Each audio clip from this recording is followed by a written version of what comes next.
চাচি একটা কথা বলি, এই দাদির সমস্যাটা কি? এই দাদির লিগে তো মনে হয় আমি আমার পৃথিবী হকম কাম আমার ফালে রেখে সবসময় দাদির পিছনে পড়ে থাকা লোক। আজকে ভাবছি কাজটা শেষ করে আমি আজকে দর্জির কাছে যাবো, আমার কিছু কিছু জামা কাপড় বানানোর জন্য। এই জামা কাপড় গুলো কেমন পুরাতন পুরানো দিচ্ছে, ভালো লাগে না এত পুরাতন জামা কাপড় পরতে।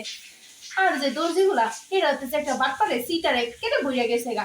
কইছে এত বড় একটা কাপড় দিছিলাম জামা বানানোর সময় দেয়নি, জামাটা রেখে কইছে একেবারে পয়সা দিতেছে দিন দিয়ে। আর আগেকার আমাকে মাছ আছে জামা কাপড় দেখছি ওইরা ধুইয়া রাখছি, তারপর ওই জামা কাপড় দিয়ে আমাকে আবার ফ্রক কামিজও বানাই দিচ্ছি, তারপর আমার ধুমাই আবার পরছে। ভাবলাম তখনকার যে কি সুন্দর সুন্দর এই জামা কাপড় করছে, আর এখনকার এক দোয়া দিলে একেবারে বাপে মারে মতো সব পরে এই জায়গা কি যে যন্ত্রণায় আছি। আচ্ছা চাচি একটা কথা কমি, এতক্ষণ দাদি ঘরের ভিতরে কি বন্ধ করে করে দরজা বন্ধ করে কি করে? কি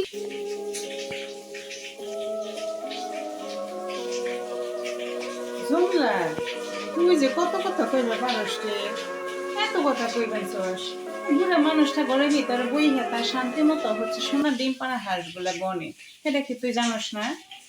এখন তোর যদি বেশি তারা থাকে এক কাম করবা পারস, কিন্তু আগে না তুই দর্জির কাছে যা, তুই জামা কাপড়ে মাপটা দিয়াই জামা না কি বানাবি ওগুলো মাপটা দিয়াই যার সময় তোর দাদির কামগুলো করে দিয়ে গেলি, তাহলেই তো হয়ে গেল গা। তুই এত অস্থির হস্কিল লেগে রে, হ্যাঁ? আর হন, তো দাদির সম্পর্কে কিন্তু খারাপ কোনো কথা কোস না। আমাদের সংসার যে চলে সেটা কিন্তু তোর দাদির টাকাই চলে, তো দাদির সম্মান দিয়ে চলবি, বুঝছস? চাচি আপনি এটা কি কইলেন? আপনারা দাদির টাকায় চলেন তাই বলে কি তিনবেলা আমার তারা স্যালুট দিয়ে চলা মা মানি খেয়ে কিছু মুরব্বী মানুষ সেটা আমার স্যালুট দিয়ে চলা দরকার, তাই বলে উঠতে বইতে খাইতে ঘুমাইতে কি আমার সবসময় স্যালুট দিয়ে চলা লাগবো? আর আজকে আপনি কি করলেন?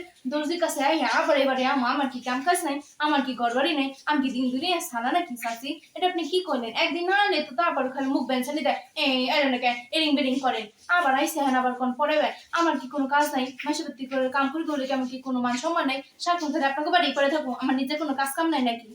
মানুষের বাড়ি এত কাম করলাম, মানুষের বাড়ি এত কাম করলে নিজের সংসারটা উদাও হয়ে যাবা। হে ঠিকই কয়, কিন্তু কিসের জন্য কাম করি জানেন? আপনাকে লিখে না, এই দেখেন বুড়ি আছে আপনার যে দাদিরে এত স্যালুট দেন করেন, হের লিগে করে, হের মায়াই করে বুঝতেনি, হে জামা একটু আদর টাদর করে হের লিগে করে, হের মায়া করে কামও ছাড়তে পাই না, যাইতেও পাই না। বুড়ি যাও একটু তাড়াতাড়ি ধৈর্য দিয়ে আপনারা তার কাম কাজ কম আমার দিয়ে করা। শুনেন চাচি, আমার এইসব কাম কাজ করার ঠেকায় আমার বাড়ি আমার যথেষ্ট সুখে রাখছে, যা আছে আমার তাই দেয় তখনই দেয়। আর আমার তো কাম কাজ করতেও ভালোই লাগে না, খালি যে বুড়িটার লিগে করি, বুড়ি মায়ে করে করি, বুড়িতে যে মাঝে মাঝে জমিলা কয়ে ডাকে, সেই ডাক্তার লিগে আমার খালি কাম করা লাগে। মেলাক্ষণ ধরে বক বক করতেছে, একটু বৈশা নই, তারপরে আপনার বাকি কথা ঠিক করে নি। আসলে মেলাক্ষণ বক বক করতে করতে না মাথার একটা ধরে যায়। আপনারা আর তো আপনারা আমার কথা বুঝেন না। শোনেন এবার মূল কথায় আসি। বাপরে বাপ জমিলা রে, তুই কত কথা শিখছস। ক ক, তোর যত কথা আছে আমি সবই শুনবো, ক। কোনোবারে কিন্তু আমি যে আমার এত কাম থাকছে না, কোনদিন কাজের হিসাব নিচ্ছে আপনার কাছে নেই নেই, কিন্তু আমার যতটুকু কাজ করানোর জন্য বাড়িতে আছেন তার থেকে এই মাসে একটু বেশি কাম করছি। এবার কিন্তু বেতনটা আমার একটু দৌড়ে মরে দিয়ে না, আমি কিন্তু এই মাসে একটু জামা কাপড় আমাকে বানাবো, আমার বোনের বিয়ে আছে বলে কথা। অন্যবার কি হিসাব চাই আপনার কাছে চাই না, এবার চাইতেছে আমার একটু দরকার আছে, দৌড়ে মরে দিন কিপটামি করেন না। আর তুই সব সময় সব মাসে বেশি করে কাম করস, আমিও কিন্তু টাকা পয়সা ধইরেই দেই। না না, কিপটামি করুন কে দিমনি, চিন্তা করিস না তুই।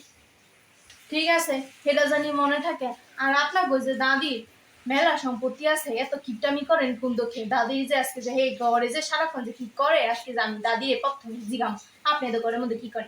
মেলা টাকা পয়সা আছে না, আমার কিন্তু মাসে ধরে দেন, যা কথা দিচ্ছেন সেটা কিন্তু জানি রাখেন, তাহলে কিন্তু আমি পরের মাস থেকে কাম টাম করতে পারবো না, হে বুড়ি মায়া যতই থাকুক না কেন।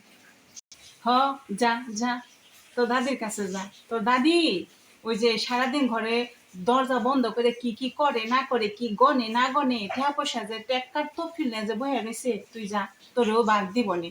ওই না দেখগা তোরে কচ্ছু রাত কইব, কচ্ছু রাত। হ্যাঁ পোলা পানেরাই তার পেটের থেকে কথা বের করতে পারলো না, আবার তোমারে কইব যাও তুমি যাও। মিলা আজকে যাবো, বুড়ি পেড়ে দেখি সব কথা বেরই করে সাউ, না না আমার নাম জমিলা খাতুন না, বের তো করমি বোনের বিয়ার মধ্যে যাবো, বুড়ির যে সুন্দর সুন্দর কাপড় দিয়ে দেখছে এই কাপড় দিয়ে অন্তত একটা দুটা না নিয়ে গেলে আমার নামে জমিলা নাকি, খালি আজকে দেখেন হের পেটাতে কত তো কমু আর কি কি আছে হেরও আপনার বলে কমু, খালি তো অপেক্ষা।